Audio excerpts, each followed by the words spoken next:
الحمد لله والصلاة والسلام على نبينا محمد صلى الله عليه وسلم وبعد. السلام عليكم ورحمة الله وبركاته. ومتين ما جفوك الله جل وعلا زيدك وكسارك ومبك صلى الله عليه وسلم ويمبك صلى الله عليه وسلم يجن الدنيا فيه يوم السلام. نعم بكان بانغا بيفتي وتشا agenda maaso ne omusomo gwaffe okwatagana kusiiba era nga omulundi ogwayita twabeeranga tulaba ensonga ez'enjawulo era omulundi ogwayise darusi yaffe yasembeeyo twabadde tulaba ku masala kwatagana ne kunuyirira niya era nga insha allahu taala olunaku olwaleero tugenda kubeera nga tulaba amasala ag'enjawulo agakwatagana ne kunuyirira ngera insha allahu taala masala getugenda okubeera nga tutandika nago omusomo gwaffe ogw'olwaleero ge masala agagamba nti تعيين النية في الصوم والواجب.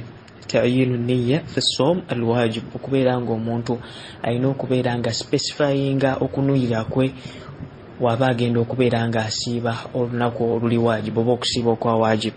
Nga nabategeeza nti okusiiba okwa wajibu okusiiba okukakata ku mwana Adamu nti kulimu emiteeko egy'enjawulo nga miteeko egyo waliwo okusiiba omwezi ogwa Ramadan. Ekyo kyo kyawateekwa ku buli musiraamu okubeera nga agusiiba nga twalaba obulombolombo obufuga omuntu oyo alina okubeera nga asiiba omwezi ogwa Ramadan. Wakadhalika okusiiba al-kafarat, sawmu al-kafarat kadhalika gumu ku muteeko okusiiba emitango, gumu ku muteeko oguli mu miteeko egikakata ku mwana Adamu singa abeera nga agudde mu mazambi, nga amazambi ago Allahu jalla waala yabeera nga galalika ko omuntu nti singa abeera nga agaguddemu aba alina okubeera nga yeenenya maaso ga Allah azza wa jalla thinna abeera nga akola n'omutango ogwo. Wakadhalika sawm an-nadhar, okubeera nga omuntu asiiba okusiiba okwa naziri okwokweyama singa omuntu aba yeeyamye wano okubeera ku mukakaseeko. Kaakati amasala getugenda okubeera nga tulaba gegagamba nti ta'yinu niyya fi sawmi al-wajib. Omuntu alina okubeera nga aspecifyinga niyya, okubeera nga anuyirira kyagenda okubeera nga asiiba. Singa okusiiba kwaba agenda okubeera nga asiiba, nga okusiiba okwo kumukakata kwa okubeera nga asiiba, ekitegeeza nti waba agenda kubeera nga asiiba ng'enkya wagenda okubeera nga atandika okusiiba omwezi ogwa Ramadan, alina okunuyirira nti enkya kyengenda okubeera nga nsiiba mwezi gwa Ramadan. Wakadhalika waba agenda kubeera nga asiiba kusiiba kwa mitango, alina okunuyirira nga tannaba kusiiba nti kyengenda okusiiba kuno kugenda kusiiba kwa mutango olw'okubeera nga ngudde mu zambi kati ekineetagisa kubeera nga nsiiba okusiiba okwo kw'emitango, oba okubeera nga anuyirira nti kuno okusiiba kwengenda okubeera nga nsiiba kwe kusiiba kwengenda okubeera nga nsiiba kusiiba kwa naziri, kusiiba kubeera nga yeeyama nabeera nga gamba Allah azza wa jalla wanaabeera nga mponya inshallah, wanaabeera nga mponya nja kubeera nga nsiiba olunaku nga mwebaza. Kati wano aba alina okubeera nga anuyirira okusiiba olunaku olwo, okusiiba okwo okusiiba okumukakatako kubeera nga akusiiba. Era masala gano dhahaba al-jumhur ila wujubi at-ta'yin wa huwa an ya'taqida annahu yasumu ghadan min Ramadan aw min qada'ihi aw min kafaratihi aw min nadharihi. Abamanyi abasinga obungi babeera nga bagendera ku kigambo nti omuntu alina okubeera nga anuyirira, wabeera nga agenda kubeera nga asiiba okusiiba okwo okumukakatako alina okubeera nga akunuyirira nti enkya ngenda kusiiba ki mwezi gwa Ramadan gwengenda okusiiba. Wakadhalika alina okuspecifyinga okusiiba okwo kwagenda okubeera nga asiiba, kakasa okusiiba okwo kwagenda okubeera nga asiiba nti ngenda kusiiba enkya Ramadan, oba ngenda kusiiba enkya okusiiba kungenda okubeera nga nsiiba ngenda kubeera nga ndiwa kubanga nalya mwezi gwa Ramadan, oba ngenda kubeera nga nsiiba okusiiba okw'emitango wahakadha. Ngera abamanyi babeera nga batutegeeza nabatugamba nti wahadha madhhab baago nga tulabye nti kigambo kya jumhuri ulama, kigambo ky'abamanyi abasinga obungi. Wakadhalika madhhab Malik, madhhab al-Imam Malik ge madhhab ga Imam Malik wa Ahmad ne Imam Ahmad wa Shafi'i era ge madhhab ga Imam Shafi'i wa Ishaq ne ngera ge madhhab ga Ishaq ibn Rahuya wa ibn Rahawi مكوانو إمام أحمد وداود أي داود الظاهري قالش شجامبو تشيشو واستدلوا بقوله صلى الله عليه وسلم وبجولز ببابلانغا بيسا كونسونغينو nti omuntu alina okubeera nga specifyinga singa abeera nga agenda kubeera nga asiba okusiba okumukakataka alina okubeera nga specifyinga okwo okusiba kwagenda okubeera nga asiba obujulizi bwe beesembesa hadithi ya Umar yajja mu sahihain ng'omubaka sallallahu alaihi wasallam ategeeza nti innama al a'malu binniyat wa innama likulli imri'in ma nawa. Allah azza wa jalla okubeera nga asasula omuntu empeera olw'omulimu gw'abeera akoze kisinziira kunuyirira kw'abeera anwiridde. Allahu jalla wa ala okubeera nga akkiriza omulimu omuntu gw'abeera akoze wa innama likulli imri'in ma nawa. Buli muntu kyonna ky'abeera anwiridde Allah azza wa jalla abeera nga akimuwa. Naam, wabeera nga anwiridde kubeera nga okusiiba okwo anuyiriddemu kubeera nga assa mu nkola ibaada eyo nga assa mu nkola okusiiba okwo Allah azza wa jalla kuyamulalekako Allah azza wa jalla abakkiriza ibaada ye n'abeera nga amusasulamu empeera. Kale bwe obujulizi bwe babeera nga beesembesa ng'era kyekigambo ekituufu ku nsonga eyo ng'era huwa alladhi rajjahahu Ibn Qudama wa Nawawi. Kyekigambo Ibn Qudama ne Nawawi, Imam Nawawi kye babeera nga bagamba kyekigambo ekituufu omuntu alina okuspecifyinga gondi okunuyira kwe kwokwo kwagenda okubeera nga asiiba. Alina okuspecifyinga okusiba kwalina okubeera nga asiiba olunaku olw'enkya singa okusiiba okubeera nga kumukakatako okubeera nga akusiiba. Kale bwe obujulizi bwe babeera nga beesembesa. Weewaawo nga al-Imam Abu Hanifa yabeera nga khalafa al-jumhur, yayawukana ku jumhur. وذهب أبو حنيفة إلى عدم وجوب تعيين النية في صوم رمضان، فلو نوى في رمضان الصوم مطلقا أو نفلا وقع عن رمضان وصح صومه، وهو رواية عن أحمد. kale masala gano tulabye ekigambo ekisooka ngera kyekigambo ekituufu. Weewaawo nga Imam Abu Hanifa yalaba nga tekyetaagisa muntu kubeera nga aspecifyinga nniya. Wabeera nga agenda kubeera nga asiba okusiba okwa wajibu, alaba nga kyo tekimwetaagisa kubeera nga specifyinga nniya, kubeera nga anuyirira nti okusiba kwengenda okubeera nga nsiiba enkya kusiiba kwa Ramadan oba kusiiba kwa mitango. Yalaba nga omuntu alina kubeera nga anuyirira nti ngenda kubeera nga nsiiba. Wabeera nga omuntu anawiridde nti ngenda kubeera nga nsiiba, ne wabeera nga enkya agenda kubeera nga asiiba mwezi gwa Ramadan, ne nabeera nga anuyirira nti enkya ngenda kubeera nga nsiiba, nga tanuyiridde kusiiba mwezi gwa Ramadan, wano okusiiba kwe kubeera kukkirizibwa. Watu Imam Abu Hanifa yabeera nga alaba, naye ng'ekigambo ekituufu nga bwenkulembedde nti omuntu alina okubeera nga specifyinga nti okusiiba kwe ngenda okusiiba enkya ngenda kusiiba mwezi gwa Ramadan, oba ngenda kuliwa ennaku ze nabeera nga ndyamu mu Ramadan, oba ngenda kubeera nga nsiiba okusiiba okw'emitango, oba ngenda kubeera nga nsiiba okusiiba okw'ennaziri. Omuntu alina okubeera nga specifyinga nga anuyirira okusiiba okwo kwennyini kwagenda okubeera nga asiiba olunaku olw'enkya. Ansuubira amasala gategerekese ngera ngambye nti ekyo ekigambo huwa alladhi yurajjihuhu Imam Ibn Qudama wa Nawawi. Kigambo ekituufu Imam Ibn Qudama ne Nawawi kyabeera nga agenderako nti omuntu alina okuspecifyinga. Wakadhalika ge madhhab ga Imam Malik wa Ahmad wa Shafi'i wa Ishaq ibn Rahawayh wa Dawud al-Zahiri. Kansuubira ensonga eyo etegerekese, omuntu alina okubeera nga specifyinga okusiba kwalina okubeera nga asiiba. Amasala amala ge tugenda okubeera nga tulaba ge masala agamba ta'yin an-niyya fi sawmi at-tatawwu'. Kibeera kikakata ku muntu okubeera nga kugamba specifyinga nniya, kuba kakati wano tubadde tulaba amasala ge tuvuddeko nti omuntu alina okuspecifyinga nniya, alina okubeera nga anuyirira okusiiba kwagenda okubeera nga asiiba singa okusiiba okubeera kwa wajibu. Kati gano amasala kiba kikakata ku muntu bene ensonga ey'okubiri kitugenda okubeera nga tulaba ta'yinu an-niyya fi sawmi at-tatawwu'. Kiba kikakata ku muntu okubeera nga specifyinga nniya waaba agenda kubeera nga asiiba olunaku olwa sunna, ekyokulabirako okusiiba olunaku olwa Monday oba okusiiba olunaku olwa okusiiba olunaku olwokuna. Kiba kimukakata okubeera nga specifyinga n'abeera nga kwegamba anuyirira muli munda nti enkya ngenda kusiiba lunaku lwa Monday, enkya ngenda kusiiba lunaku lwa Monday. Kiba kimukakata okubeera nga akola ensonga eyo. Al-Imam an-Nawawi rahimahullahu ta'ala yayogera ku nsonga eno nga mu kitabo kye kya Sharh al-Muhadhab mujallad ogw'omukaaga peegi ya 295 n'agamba nti wa amma sawmu at-tatawwu' فيصح بنية مطلق الصوم كما في الصلاة، هكذا أطلقه الأصحاب، وينبغي أن يشترط التعيين في صوم المرتب كصوم عرفة وعاشوراء وأيام البيض والست من شوال ونحوهما كما يشترط ذلك في الرواتب من النوافل. Imam Nawawi abiranga yogera ku nsonga n'agamba nti amma okusiba kubeeranga kwa sunna fayasih biniyatin mutlaqa. Okusiba kubeeranga okusiba okwo kwa sunna ko omuntu newabeeranga taspecifyinze nniya nti okusiiba enkya kwe ŋŋenda okusiiba ŋŋenda kubeeranga nsiiba lunaku lwa Mande oba ŋŋenda kubeeranga nsiiba lunaku lwakuna. Ola Imam Nawawi ategeeza nti omuntu abeeranga yanuyiridde mundaawe ng'anuyiridde mu mutima gwe n'abeeranga anuyirira nti ngenda kubeera nga nsiiba enkya, tekimwetaagisa kubeera nga anuyirira nti enkya agenda kubeera nga nsiiba lunaku lwa Mande lunaku lwa sunna. Wabula wabeera nga aleese okunuyirira nti enkya ngenda kubeera nga nsiiba n'abeera nga taspecifyinze lunaku olwo lwennyini lwagenda kubeera nga nsiiba.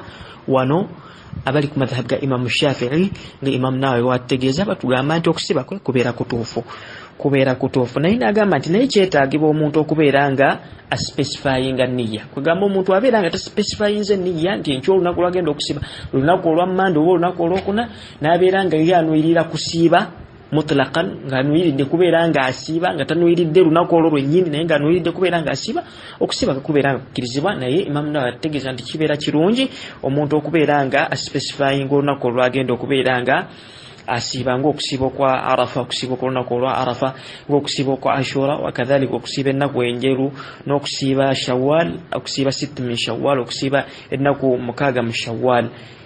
Kansubira amasala ago gategerekese.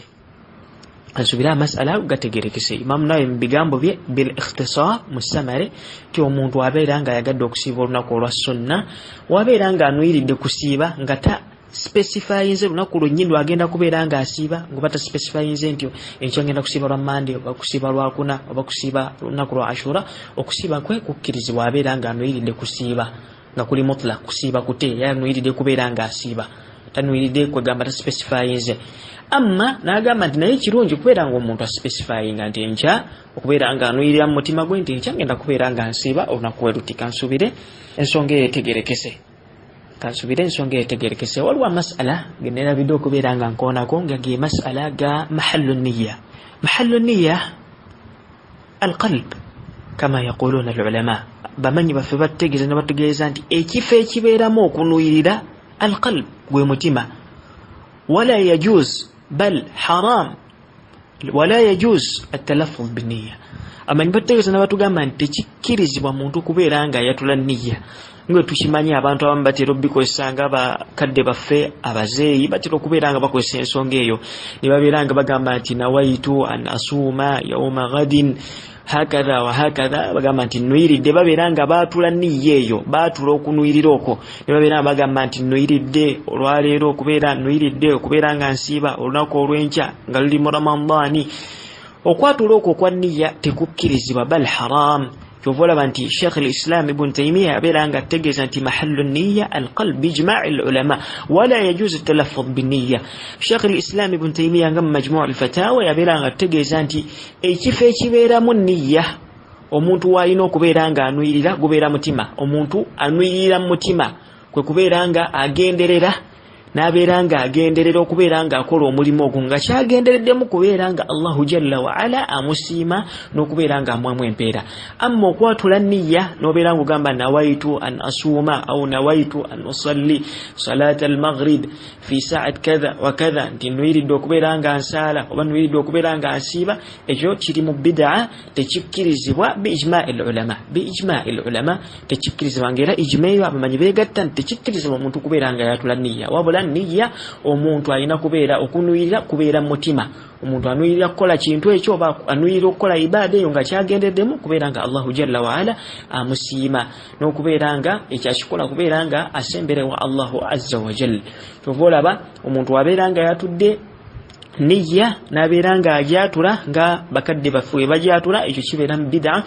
Nga te hadithi ya Aisha nga we yajja mu sahihain, omubaka sallallahu alaihi wasallam ategeeza n'atugamba nti man ahdatha fi amrina hadha ma laysa minhu fahuwa raddun. Omuntu yenna singa abeera nga azuula mu ddiini yaffe eno ekintu ekyo nga tekiriiko bujulizi Allahu jalla wa ala nga tekiragirangako n'omubaka sallallahu alaihi wasallam, omulimu ogwo gubeera nga gumuddizibwa. Kadhalika mu riwaya ya hadithi eyo man amila amalan laysa alaihi amruna fahuwa raddun. Omuntu yenna akola omulimu ng'omulimu ogwo teguliiko bujulizi nga Allahu jalla wa ala tagulagirangako n'omubaka sallallahu alaihi wasallam nga tagulagirangako omulimu ogwo gubeeranga gumuddizibwa. Kale okwatula niyya kibyalibwa mu bid'a era omuntu aba ajatudde omulimu gwe tegukkirizibwa mu maaso ga Allah azza wa jalla gumuddiza n'abeera ng'afuna omusango. Kansubire ensonga eyo etegerekese. Tayyib, amasala amalala ge tugenda okubeera nga tulaba ye masala gamba tabyit an-niyya fi siyami al-fard.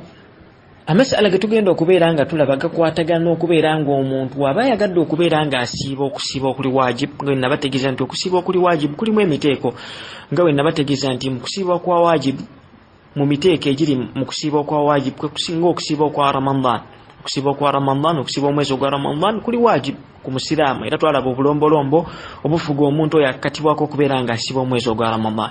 Wakadhalika okusiiba kwa naziri, singa omuntu abeera nga yeeyame n'agamba ekyokulabirako ayi Allah onaabeera ng'omponyezza nja kubeera nga nkola ki, nja kubeera nga nsiiba olunaku weeruti oba nja kubeera nga nsiiba ennaku 3 kubeera nga nkwebaza kubeera nga omponyezza okuva mu bulwadde wano. Kale okusiiba okwo kuba kumukakatako. Wakadhalika okusiiba okw'emitango, singa omuntu aba agudde mugundi mazambi agamu nga Allahu jalla wa ala yabeera nga agalaalikako nti omuntu singa abeera nga agaguddemu aba alina okwenenya n'abeera nga aleeta n'omutango, okusiiba okwo kuba kumukakatako. Tayyib, kakati omuntu singa abeera nga ayina okusiiba ng'agenda kubeera nga asiiba okusiiba okwo kumukakatako okubeera nga asiiba, amasala ge tugenda okubeera oba ensonga gye tugenda okubeera nga tulaba kiba kimukakatako omuntu oyo agenda okusiiba okumukakatako, kiba kimukakatako okubeera nga anuyirira okusiiba okwo kwagenda okusiiba okumukakatako okubeera nga anuyirira mu budde obw'ekiro, kiba kimukakatako okubeera nga anuyirira mu budde obw'ekiro.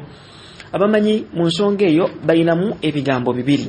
Ngera ekigambo ekisooka kye kigambo ky'aba jumhur al-ulama, dhahaba al-jumhur wa fihim Ahmad wa Malik wa Shafi'i ila wujub tabyit an-niyya fi al-fard min al-layl, واستدلوا بحديث حفصة عند أبي داود والترمذي والنسائي وابن ماجه وغيرهم أن النبي صلى الله عليه وسلم قال من لم يبيت الصيام قبل الفجر فلا صيام له.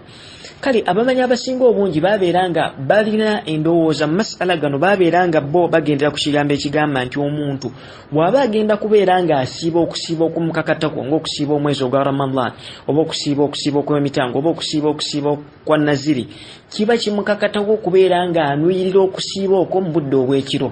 Kiba kimukakatako okubeera nga anuyirira okusiiba okwo mu budde obw'ekiro. Ng'era hadithi gye beesembesa ye hadithi ya Hafsa ngeri mu sunani Abi Dawud ne Nasai ne Ibn Majah, ng'omubaka sallallahu alaihi wasallam ategeeza n'atugamba nti man lam yubayyit as-siyam qabla al-fajr fala siyama lahu. Omuntu singa abeera nga tanuyiridde mu budde obw'emisana, emmambya n'ebeera ng'emusalako nga tannanuyirira nti enkya agenda kubeera nga asiiba, okusiiba kwe kubeera tekukkirizibwa kuba abeera tanuyiridde kubeera nga asiiba olunaku olwo.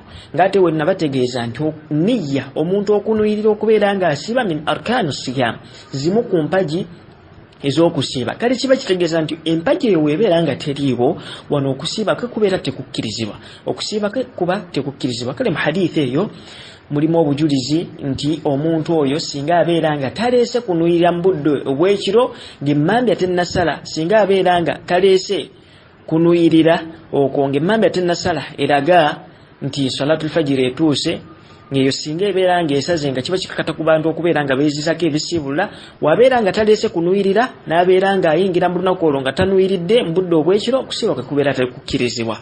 Ng'era obujulizi hadithi eyo ge makulu ga hadithi eyo. Ne hadithi eyo abamanyi baffe bagyogerako ne bagamba nti warrajih fi hadha alhadith annahu mawquf an Hafsa. هذا الحديث موقوف عن حفصة وجاء أيضا موقوفا عن ابن عمر، وقد رجح وقفه البخاري وأبو حاتم والنسائي والدارقطني وأبو داود والترمذي، واستدلوا بحديث عمر بن الخطاب في هذه المسألة لأن هذا الحديث مرفوع أن النبي صلى الله عليه وسلم قال إنما الأعمال بالنيات. حديث يجتلبي حديث حفصة بابي لا بتجزان أبا منينت حديث يرم بجامو بحفصة رضي الله تعالى عنه ترم بجامو بينبك صلى الله عليه وسلم جرا بتجزان حديث يرم بجامو بحفصة رم بجامو بالصحابي يو حفصة رضي الله تعالى عنها. إمام البخاري يرجح وقف هذا الحديث yarajjaha yabeeranga ategeeza nti hadithi eri mu bigambo bya Hafsa. Imam al-Bukhari ne Abu Hatim ne Nasa'i ne ad-Darqutni ne Abu Dawud ne Tirmidhi bategeeza nti hadithi eyo eri mu bigambo bya Hafsa. Naye abamanyi bano babeeranga beesembesa abagenda ku kigambo nti omuntu alina okubeeranga anuyirira mu budde obw'ekiro, era singa obudde obw'ekiro bubeeranga bumuyitako nga tannanyuyira kusiiba lunaku lujja, okusiiba kubeera tekukkirizibwa, babeeranga beesembesa hadithi ya Umar. Nawankubadde nti hadithi ekulembedde eri mawquf, eri mu bigambo bya Hafsa, teri mu bigambo bya Mbaka sallallahu alaihi wasallam. Naye nga hadithi ya Umar eri marfu', ngo Mbaka sallallahu alaihi wasallam yategeeza n'atugamba nti innamal a'malu binniyat, buli mulimu Allahu jalla wa ala okubeeranga agusasulamu omuntu, n'abeeranga agwamu empeera omuntu, n'abeeranga omuntu oyo amusasulamu empeera, n'abeeranga era akkiriza Allahu azza wa jalla omulimu gw'omuntu oyo, alina okubeeranga anuyiridde, alina okubeeranga alina okunuyirira nti omulimu ogwo agukoze kubeeranga asiimisa Allah azza wa jalla, na kubeeranga Allahu jalla wa ala amusiima, na kubeeranga assa mu nkola amateeka ga Allah subhanahu wa ta'ala. Kale kyekyo kigambo ekituufu nti omuntu abeeranga agenda okubeeranga asiiba olunaku oluli wajib, okusiiba okuli wajib, alina okubeeranga anuyirira okusiiba olunaku olwo ng'emmambya tennasala. Emmambya eraga nti salatu al-fajr, eraga nti salatu subh etuuse. Amma emmambya weemuyitako nga tannaba kubeeranga anuyirira, okusiiba kubeera tekukkirizibwa, era ne wabeera mu Ramadan aba alina okubeeranga aliwa olunaku olwo. Ng'era kyekyo ekigambo ekituufu, ng'era ekigambo ekyo rajjahahu ابن قدامة والنووي والشيخ الإسلام ابن تيمية والصنعاني والشوكاني رحمهم الله تعالى. كيشي جامبو إمام ابن قدامة النووي الشيخ الإسلام ابن تيمية الصنعاني الشوكاني كيابيرانغا تيجيزان كيشي جامبو يشتوفو مونتو أينو كبيرانغا نويريرا وبدو ويشيرون جمان بيتنبا كبيرانغا سالا. ومونتو ياو كانت مسألة قوية أبو حنيفة رحمه الله تعالى يابيرانغا لبانتيو أنه يصح النية قبل الزوال في صوم رمضان والنذر المعين، ووافق الجمهور على أن الصوم أو على أن صوم القضاء والكفارة لا يصحان إلا بالنية من الليل. أبو حنيفة يو كان إمام أبو حنيفة منصونجين يو كان كجمهور العلماء يو كان kundowooza yaba manya abasinga obungi kuba yalaba nti omuntu akkirizibwa okubeera nga anuyirira okusiiba okwo kusinga kubeera nga kusiiba kwa mitango oba kusiiba kwa Ramadan, nti omuntu akkirizibwa kubeera nga aleeta okunuyirira kwe okusiiba olunaku olwo mu budde obw'emisana, ebbanga lye limala ng'omusana tegunnaba kubeera nga guva ku ludda lw'ebuvanjuba okudda ku ludda lw'ebuganjuba. Ai ebbanga lye limala ng'omusana tegunnaba kuva ku ludda olwa east kudda ku ludda olwa west, kugamba ebbanga lye limala ng'omusana tegunnaba kubeera nga gusala makkati g'eggulu kudda ku ludda olwa west. Kale Imam Abu Hanifa yalaba nti wano niyya ebeera ntuufu era okusiiba kw'omuntu oyo singa abeera nga asiibye Ramadan oba okusiiba okwa naziri wanaabeera nga okusiiba kwe kukkirizibwa. Naye nga Imam Abu Hanifa yakwataganira wamu ne jumhur n'abamanyi nti amma kusiiba okwokuliwa singa omuntu aba ayagadde okubeera nga aliwa kuba okuliwa kuba kukakata ku muntu, wakadhalika mu kafaara kusiiba okw'emitango ye yabeera nga ategeeza nti okusiiba okw'emitango n'okusiiba okwokuliwa bwano omuntu alina okubeera nga aleeta okunuyira kwe mu budde obw'ekiro, alina okuleeta okunuyirira kwe mu budde obw'ekiro. Naye ng'ekituufu nga wenkulembedde eyo ngenzeyo bugenzi kubeera nga mbalaga nti ensonga eno erimu ebigambo eby'enjawulo, naye ng'ekigambo ekiriko obujulizi nga bwe hadithi ya Umar radiyallahu ta'ala anhu nti innamal a'malu binniyat, buli mulimu Allahu jalla wa ala okubeera nga agukkiriza omuntu alina okubeera nga anuyirira. Kale ekigambo ekituufu nti omuntu wabeera ayagadde okubeera nga asiiba okusiiba kwonna okubeera kumukakatako alina okubeera nga aleeta okunuyirira kwe mu budde obw'ekiro, ng'ekyo ekigambo ekyo ekituufu, ng'era kye kigambo ekiriko jumhur ulama, ng'era ge madhhab ga Imam Ahmad wa Malik wa Shafi'i, ng'era huwa alqawl alladhi rajjahahu Ibn Qudama wa Nawawi wa Sheikh al-Islam Ibn Taymiyyah wa San'ani wa Shawkani. Ekyo kigambo abamanyi abo bonna kibabeera nga bategeeza nti kye kigambo ekituufu. Ensonga endala insha Allah ta'ala tugenda okubeera nga tulaba masala amalage tugenda okubeera nga tulaba gagamba nti tabyit an-niyya fi sawm at-tatawwu', omuntu amasala amalage tugenda okubeera nga tulaba bwe ensonga endala tugenda okubeera nga tulaba nti omuntu abeera nga atayagadde okubeera nga asiiba okusiiba okwa sunna. Omuntu singa abeera nga yagadde okubeera nga asiiba okusiiba okwa sunna, kiba kimukakatako okubeera nga aleeta niyya ng'anuyirira okusiiba okwo okwa sunna mu budde obw'ekiro, oba asobola okubeera nga aleeta okunuyirira mu budde obw'emisana. mu nsonga eno era abamanyi balinamu endowooza bbiri. Endowooza esooka oba ekigambo ekisooka mu nsonga eno, dhahaba aljumhur ila adami wujubi tabyiti nniya fi sawmi tatawwu wa qalu yujzi'uhu an yabtadi' النية من النهار ما لم يأكل وهو قول أحمد والشافعي وأبي حنيفة. abamanya abasinga obungi babeeranga bategeeza nti omuntu singa abeeranga yagadde okubeera nga asiiba okusiiba kwa sunna tekimukakatako kubeera nga anuyirira okusiiba okwo okusiiba kwa sunna ng'anuyirira mu budde obw'ekiro, kubanga okusiiba kwa sunna kwe kuliwa kwe kusiiba ng'okusiiba tekukakata ku mwanadamu kubeera nga akusiiba, wabula wabeera nga asiibye okusiiba okwo afunamu empeera, ne wabeera nga akulese tafunamu musango. Ekyokulabirako okusiiba ennaku 3 mu buli mwezi, ennaku enjeru, oba okusiiba olunaku olwa Mande n'olunaku olwokuna, oba okusiiba maadha olunaku olwa Ashura, oba okusiiba olunaku olwa Arafa, oba okusiiba ennaku 6 mu mwezi ogwa Shawwal nga tumaze okubeera nga tusiiba maadha nga tumaze okubeera nga tusiiba omwezi ogwa Ramadan. Kale kwe okusiiba kwa sunna. Kati omuntu singa aba yagadde okusiiba okwo kwa sunna, abamanyi abasinga obungi bategeeza nti tekimukakatako kubeera nga aleeta nniya, kubeera nga anuyirira okusiiba okwo kwa sunna, tekimukakatako kubeera nga anuyirira okusiiba okwo kwa sunna mu budde obw'ekiro, wabula wabeera nga anuyiridde mu budde obw'emisana, okunuyira kwe kubeera nga kukkirizibwa ebbanga lyamala nga tannaba kubeera nga alya mu budde obw'emisana, wabeera nga yabukeesezza mu budde obw'emisana, nebeera nga emmambya kuva emmambya we yasaze eraga nti salaatu subhi yatuuse nga tannaba kubeera nga alya kantu konna, wanakkirizibwa kubeera nga anuyirira n'abeera nga asiiba, era olunaku lwe ne lubeera nga lukkirizibwa mu maaso ga Allahu jalla wa ala. Nirubeera nga lukkirizibwa mu maaso ga Allahu jalla wa ala. Ngera nga mbategeeza nti ekyo kigambo kya jumhur al-ulama, bamanya basinga obungi, ngera kyo kigambo kya Imam Ahmad ne Imam Shafi'i ne Imam Abu Hanifa. Obujuzi bwe beesembesa ya hadithi ya Aisha, nga hadithi eri mu Sahih Muslim, eri mu Sahih Muslim ng'omubaka sallallahu alayhi wasallam obanga Aisha radiyallahu ta'ala anha tegeeza n'atugamba nti dakhala alayya an-nabiyyu sallallahu alayhi wasallam dhata yawm. Omubaka sallallahu alayhi wasallam yabeera nga ayingira mu nyumba ya Aisha muzimu ku nnaku, omubaka sallallahu alayhi wasallam ze yawangalanga ne Aisha. Faqala, omubaka sallallahu alayhi wasallam n'abeera nga ategeeza Aisha n'amugamba nti hal indakum shay, abange muyinayo kyonna kye muyinayo ekyokulya kyenyinza okubeera nga ndya? Kulna la. Aisha n'abeera nga ategeeza omubaka sallallahu alayhi wasallam n'amutegeeza nti tewaliyo kantu konna ke tulinaako okulya. Qala, omubaka sallallahu alayhi wasallam n'abeera nga ategeeza Aisha n'agamba nti fa inni idhan saa'im.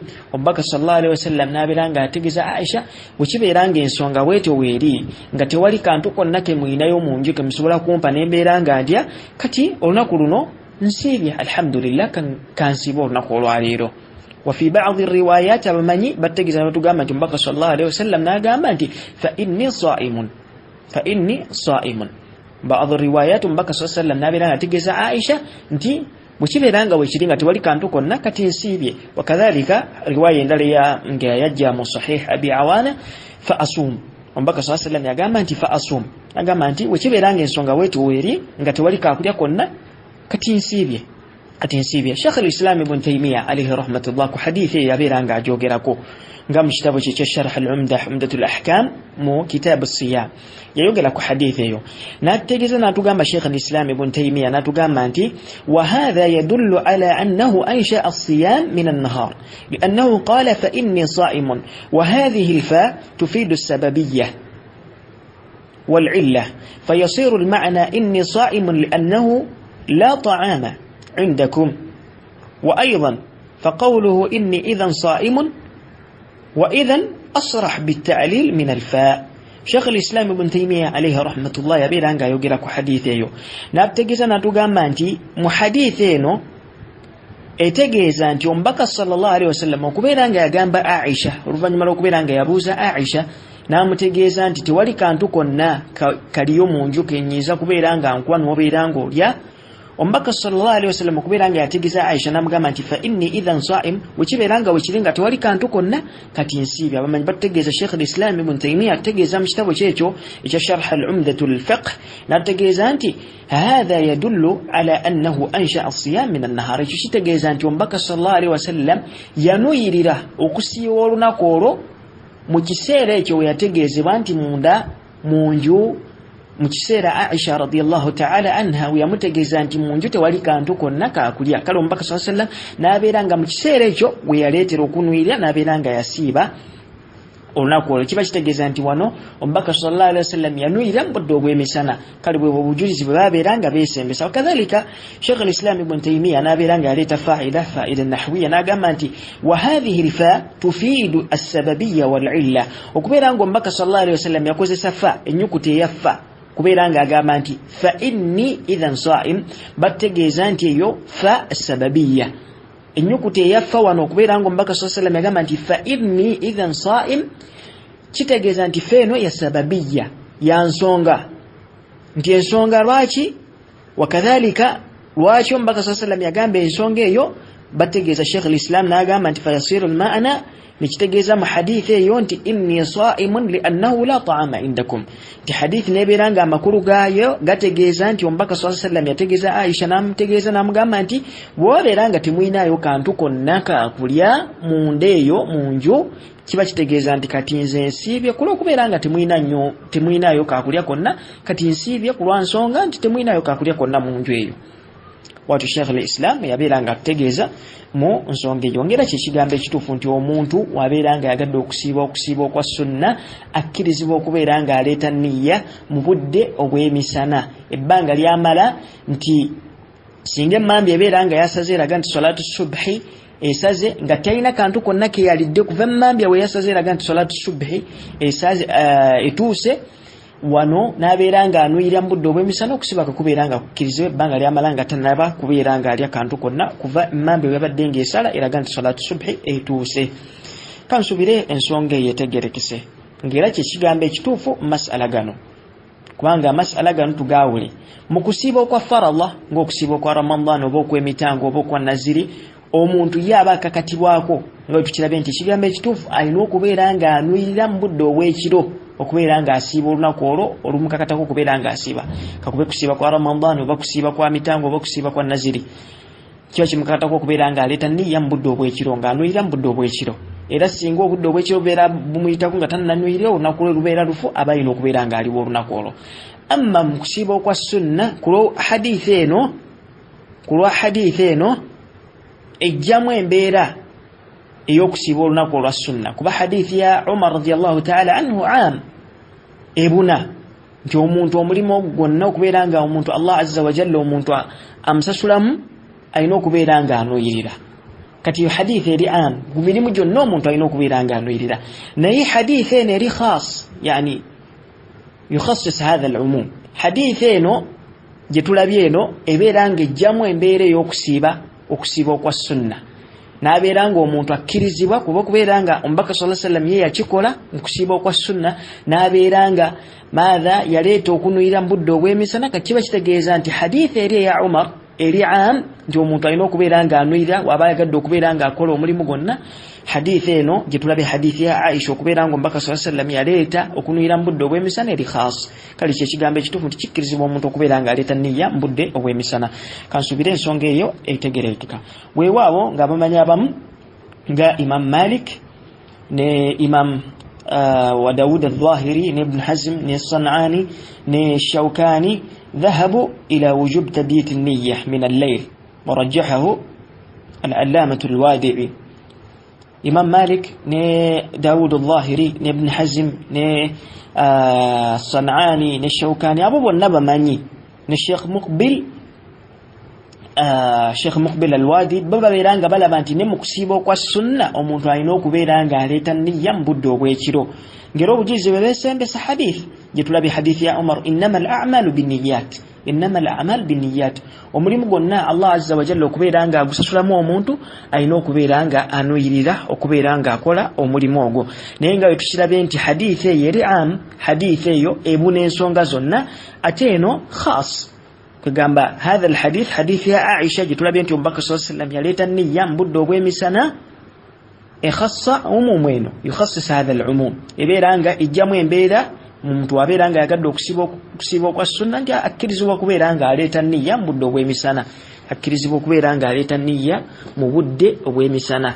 Nga tukirabe nti ekyo ekigambo ekituufu kigambo ekituufu wallahu ta'ala a'lam. Omuntu aba yagadde okubeera nga asiiba okusiba kwa sunna akkirizibwa okubeera nga aleeta niyya mu budde obw'emisana newankubadde nga ekyo kirina okubeera nga singa abeera nga talina kyeyalidde kuva emmambya webeera nga yasaze eraga nti salatu subhi ebeera nga etuuse abakkirizibwa okubeera nga anwirira mu budde obw'emisana okusiba okwa sunna. Kansubire ensonga eyo etegerekese. Wa barakallahu fikum wa jazakumullahu khayra.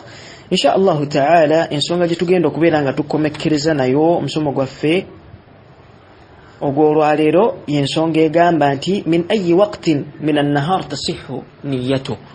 Omuntu singa abeera nga anuyiridde nga tukirabe nti mu kusiiba okwa sunna omuntu akkirizibwa okubeera nga aleeta niyya anuyirira okusiiba okwa sunna mu budde obw'emisana. Kakati mu budde ki omuntu oyo bw'abeera alina okubeera nga singa abeera nga aleeteddemu okunuyirira okwo kubeera nga kukkirizibwa? Mu budde ki bw'alina okubeera nga singa abeera nga anuyiridde mu budde obw'emisana okunuyirira kwe kubeera nga kukkirizibwa mu okusiiba okwa sunna? Abamanyi balinamu ebigambo bibiri mu nsonga eyo. Mu nsonga eno abamanyi balinamu ebigambo bibiri. Ngera ekigambo ekisooka bategeeza nabatugamba nti tasihhu minhu hadhihi niyya min ayi waqtin min an-nahar sawa qabla az-zawal aw ba'dahu walau qabla al-maghrib biqalil ma lam yakun tanawala muftiran qabla dhalik. Amanyi bategeeza nti omuntu oyo wabeera nga ayagadde okubeera nga asiba okusiba okwa sunna nayagala okubeera nga aleeta okunuyirira mu budde obw'emisana nti mu budde bwonna obw'emisana bw'aba yagalidde okubeera nga aleeteramu okunuyirako okubeera nga asiba okunuyirira okwo kubeera nga kukkirizibwa era olunaku lwe ne lubeera nga lukkirizibwa newankubadde nga anuyiridde nga omusana tegunnaba kubeera nga guva ku ludda olw'obuvanjuba ku ludda olwa east oba nga aleese okunuyira kwe oluvannyuma lw'okubeera nga omusana guzze ku ludda olw'owest guzze ku ludda olw'obugwanjuba wano okusiba kwe kubeera nga kukkirizibwa. Naye ng'ekyo kirina okubeerawo singa abeera nga talina kyeyalidde kuviira ddala emmambya we yasaze eraga nti salatu subhi ebeera nga etuuse. Kale wabeera nga anuyiridde mu budde bwonna obw'emisana okunuyira kwe kubeera nga kukkirizibwa newankubadde nga wabeera wabuleyo kugamba eddakiika nga 5 kubeera nga sola ya maghribi etuuka okunuyira kwe kubeera nga kukkirizibwa era okusiiba okwo kubeera nga kukkirizibwa. Ng'era ekyo kigambo kya jamaa min as-salaf huwa al-mashhur inda al-hanabila kyekigambo ekisinga okubeera nga kimanyikiddwa kubali ku madhhab ga Imam Ahmad wa qawli Shafi'i era kigambo kya Imam Shafi'i ngera obujulizi babeera nga beesembesa babeera nga bagamba nti annahu nawa sawm fi juz'in min an-nahar fa ashbaha ma law nawa fi awwalihi fala farqa bayna awwalihi wa akhirihi. Obujulizi beesembesa babeera nga bagamba nti kubanga omuntu oyo abeera nga anuyiridde okubeera nga asiiba mu kimu oba mu bumu madha fi juz'in min an-nahar aba anuyiridde okubeera nga asiiba mu bumu ku budde obw'obudde obw'emisana ng'ate nga we tukimanyi nti obudde obw'emisana bulimu kwegamba obudde obw'enjawulo bulimu juz'iyat ez'enjawulo bulimu parts ez'enjawulo era mulimu essaawa ez'enjawulo. Kati omuntu ono okubeera nga anuyiridde mu bumu ku budde obw'emisana wano okusiiba kwe kubeera nga kukkirizibwa era nga tewali mbeera eyinza kubeerawo ne tubeera nga twawula enjawulo wakati w'okutandika kw'olunaku olwo ne ku nkomerero y'olunaku olwo. Kale okusiiba kwe kubeera nga kukkirizibwa. Ekigambo ekyokubiri mu nsonga eno bagamba nti la tujzi'u niyya as-sawm an-nafl ba'da az-zawal fala budda an yakuna nawa as-sawm qabla az-zawal hatta yasihhu sawmahu. Bategeeza nti okusiba kwe kubeera tekukkirizibwa ebbanga lye limala singa gubeera nga omusana gumaze okubeera nga gudda ku ludda olw'owest. Nti omuntu oyo singa aba ayagadde okubeera nga anuyirira okusiba okwa sunna mu budde obw'emisana singa omusana gubeera nga guzze ku ludda olw'owest gumaze okubeera nga omusana gusala mu makkati g'eggulu ne gudda ku ludda olw'owest wano okusiiba kwe kubeera nga tekukkirizibwa. Ngera ekyo kigambo kya jamaa min as-salaf ngera kigambo kya madhhab al-Hanafiyya madhhab bali ku madhhab ga Imam Abu Hanifa wala sahih inda Shafi'iyya ngera ekyo kigambo kisinga okubeera ekituufu bali ku madhhab ga Imam Shafi'i wa riwaya li Ahmad ngera kigambo kya Imam Ahmad riwaya ya Imam Ahmad nga obujulizi bwe beesembese babeera nga bagamba nti annahu idha nawa as-sawm بعد الزوال فإن أكثر النهار يكون قد مضى بدون نية صوم فلا يصح صومه. اعتبارا بالأكثر وبجوز بابiranga besembesa babiranga bategeza nti kubanga omusana gubeeranga gumaze okubeeranga gudda ku ludda olwo west kiba kitegeeza nti wane ekitundu ekisinga obungi mu budde obw'emisana kiba kimugenzeeko nga tasiibye kale wano ekitundu ekisinga obungi okibeera kimugenzeeko nga tasiibye wano okusiiba kakubeera tekukkirizibwa kubanga wano kitusinga okubeera nga tulaba kyekitundu ekinene abakubeera nga asiibye ekitundu ekinene wano tugamba nti okusiiba kakubeera nga kukkirizibwa naye nga wallahu ta'ala a'lam yenjawukana eri masala gano naye nga ekituufu mu nsonga eyo bil ikhtisar mu samare ekigambo ekituufu nti omuntu akkirizibwa okubeera nga anuyirira mu budde bwonna bw'aba ayagadde sawanga anuyiridde okubeera nga asiiba olunaku olwo olwa sunna ng'oba anuyiridde nga omusana tegunnaba kubeera nga guva mu ludda olwa east mu ludda olw'ebuvanjuba kudda ku ludda olw'ewest obudde bwonna bw'abeera anuyiridde mu budde obw'emisana okusiiba kwe kubeera nga kukkirizibwa lakin bishart naye nga waliwo akalombolombo ke kaliwa ebbanga lyamalanga mu kunuyirira okwo tannaba kubeera nga alya kantu konna kuviira ddala emmambya bwe yabeera dde ng'esala eraga nti salaatu alfajr oba salaatu subh etuuse kale okusiiba kwe kubeera nga kukkirizibwa era nga wenkulembedde ekyo kigambo kya jamaa min as-salaf kya kibinja mba tukulembera abalongoofu ngera kye kisinga okubeera nga huwa al-mashhur inda al-hanabila wa qawli ash-shafi'i ngera kye kigambo kya imam shafi'i kye kisinga okubeera nga era kye kigambo ekimanyikiddwa kubali ku madhhab ga imam ahmad era nga ne إسحاق بن راهوي يبيران قامت إنه قول الأكثرين تيجي كيابسينغو بونجم بعلماء وتو إسحاق بن راهوي ويبيران قاتجيزا كلو مونتو بالاختصار مستمر نتو مونتو كيرزو كوبيران قاليتا النية مكسيبا والسنة مبدو بنا وابيرا يقدي مبدو بويمسانا بانغا ليامالانتي أبيرا تناليا كاندو كنا mbudde obwemisana okusiba kwe kubeeranga kukkirizibwa inshallah taala tugenda kubeeranga tukoma wano mulundi ogujja tujja kukomekerezaamu amasala akwatagana n'enniya then inshallah taala tubeerenga tulaba amasala amalala ku nsonga eno ekwatagana ku musomo gwaffe ogw'okusiiba naktafi bihadha alqadri ila huna wa sallallahu wa sallam wa baraka ala nabiyina muhammadin sallallahu alaihi wasallam